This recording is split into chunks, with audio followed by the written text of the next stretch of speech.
Kingdom Hearts 1.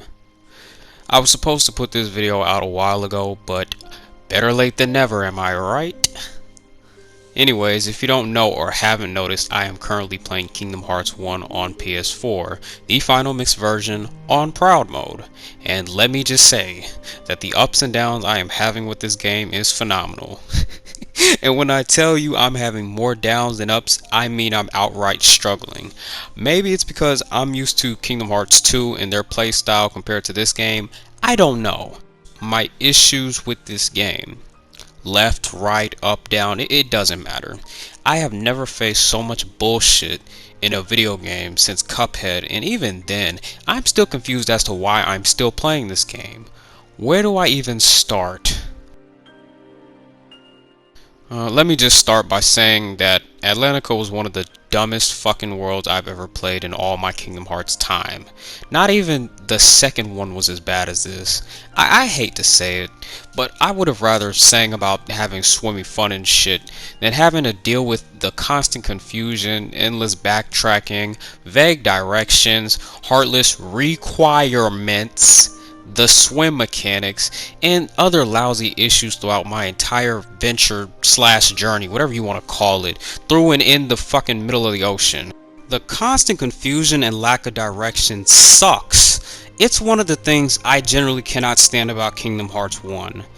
That first Ursula battle was stupid, and a prime example why. Not only was I lost in this world 90% of the time, but this game gave no real explanation on how to deal with Ursula's cauldron. The king told you to use magic on the cauldron, and that's pretty much it.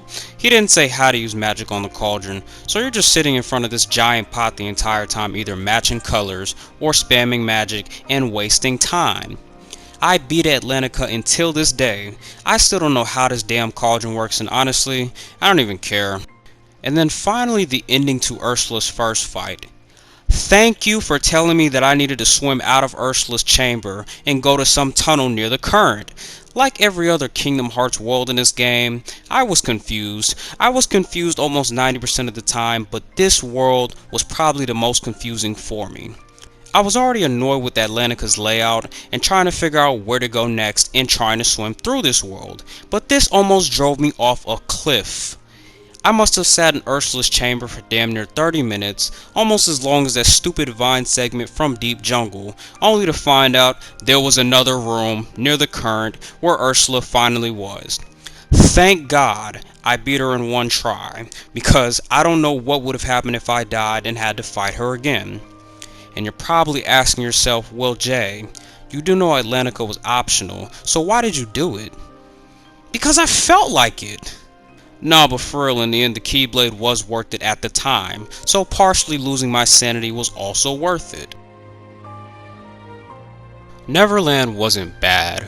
My only issue with Neverland was how bad the camera was throughout 90% of the entire world. It's just shocking how at one point you're looking at your character from a third-person point of view, and then all of a sudden I'm zoomed in on Sora's neck, Donald's butt, and Goofy's tooth, and I can't see Jack Diddley squat on my screen. If I had $1 for every time the camera decided to hit a quick zoom in on me, there's no telling how much raw cash I'd have. The flying mechanics were annoying as hell too. Like, it was cool at first, but what sucks in this game that would have helped so much is if Sora had the ability to instantly lock on to a target in midair or underwater. And unless I missed something, I didn't notice anything like that, or see anything like that. I can't count on my fingers how many times I've gotten close to a target in midair or underwater. How many times I'd close in on them, swing as hard as I can, and completely miss them in the air. Halloween Town was so damn annoying. This world was the perfect example of what you don't do to piss off your players. The amount of heartless in this world. The amount of rooms in this world. The many times you had to activate a tombstone, a door, a floating platform, a switch was utter bullshit for the simple fact that you were required. Let me say that again. You as a player cannot move on from an area because you are required to kill Heartless. And what made it worse was that there weren't just a few Heartless that were spawning in one area. No, there were too many in one area. It's like you'd kill one bunch of Heartless in the area, and then the game is all like, nah, 20 wasn't enough, send more. And by that point you're already exhausted, and then you forget something in another room or area. You go back to that area and all of a sudden you have more Heartless to fight. Same thing I also dealt with in Atlantica. Not as bad as here, but to trigger a fucking dolphin in the ocean, you had to make sure everybody in the area was dead. And the best part, which I loved so much, was if you happened to get off the dolphin because you missed a chest or something, the same Heartless you killed 5 minutes ago came right back. Jesus Christ, I'm exhausted just reliving this nightmare. Like, fuck Kingdom Hearts 1. Take your greedy little fingers off the spawn button. 50 is enough. Relax. Alright, so you're gonna look at me like I'm crazy, but hear me out. Hollow Bastion actually wasn't that bad. I guess it's cause I was so used to all the bullshit in every other world before this one that I had no real problem finding out where I needed to go next. Was it a little confusing? Sure, like every other world in this game. Of course, because it's the end of the game, I expected a challenge. This was one of the few worlds that I never died in at all.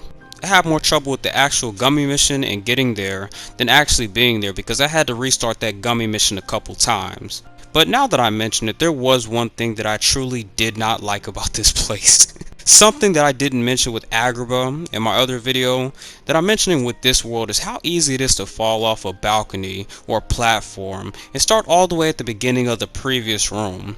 And most of the time it's involuntary. The entire action where you attack an enemy and you end up sliding off the ledge made me want to turn my PS4 off in annoyance. It already sucks that you have to kill large quantities of Heartless, and not only that, but you also have to deal with the ones that love to fly over the ledge. But for God's sakes, falling off a ledge and having to repeat this entire process sucked a lot. Oh, and the Heartless of this world suck. Like, they just suck. Every single one of them. Fuck them. Especially the ones that turn invisible and kick the ever-living shit out of you. Fuck them. This is the last world that I'm going to talk about, and this is where most of my disappointment came from. Not only did I not save my game after finally beating Hades, not only because I kept dying non-stop in this tournament, there was this one issue that mentally and physically drained me. Don't get me wrong, I love a challenge, but getting screwed non-stop is where I draw the line. I can understand that when you die, you start all the way at the beginning or from the last checkpoint. Cool, I get that. You know what I don't get? Why the fuck my potions keep disappearing after my character dies? Let me explain something to you. Using a potion and dying with that potion does not mean that I permanently lost that potion. That makes absolutely zero sense. Quit being a dick and give me my refund. The potion system in this game is dumb as fuck. It's dumb as fuck, let me tell you. The potion system in this game is inexcusable. This world was the sole reason of why I have an issue with Kingdom Hearts 1. With this game, with this world, and with this tournament. It sucks that you not only lose your potions if you end up dying, but it makes matters worse when Donald and Goofy end up screwing you before you even get that golden chance to even use them in the first place. I don't understand it. I just don't understand it. I swear this is the game's biggest middle finger to its players. When you use your potions and die, you're getting played. You're getting played. You're getting absolutely played. So be prepared to kill more Heartless, spend more money, waste more time, and lose more of those potions you used forever. That makes no fucking sense. What a fucking scam. What a scam. I know a scam when I see one, and that right there makes absolutely no sense. Then on top of that, Donald and Goofy get to use as many potions as they want religiously, when they want, every 5 seconds, because they feel like it. I swear this entire potion system is similar to the idea of going to college. I know a guy who's a multimedia journalism student that is required, let me say that shit again, a journalism student is required to take a frickin' biology course in order to graduate.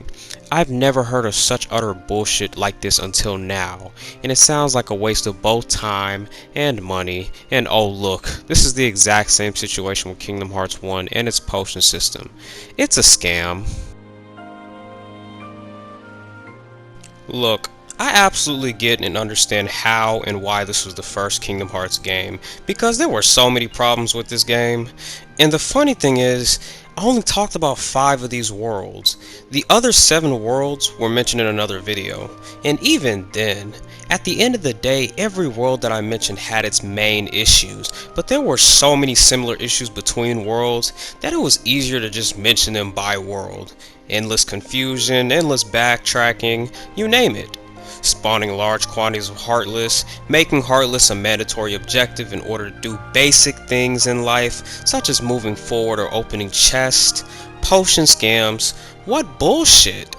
And by the way, this is completely disregarding the other 7 worlds I have already done and completed, especially since I didn't even mention Deep Jungle, which I absolutely hated from the bottom of my heart. These are brand new worlds. Don't get me wrong, the story itself is great, and I'm actually enjoying some of the things that's happening. But this game has way more flaws than things to brag about, and honestly, I'm a little disappointed with how the ball has been rolling so far. But yeah, that's pretty much all I had to say about this game so far. But don't leave, it's not over yet. I'm still playing this game and finishing this game in its entirety, so I can share my final thoughts with this game completely. Until then, I'm out.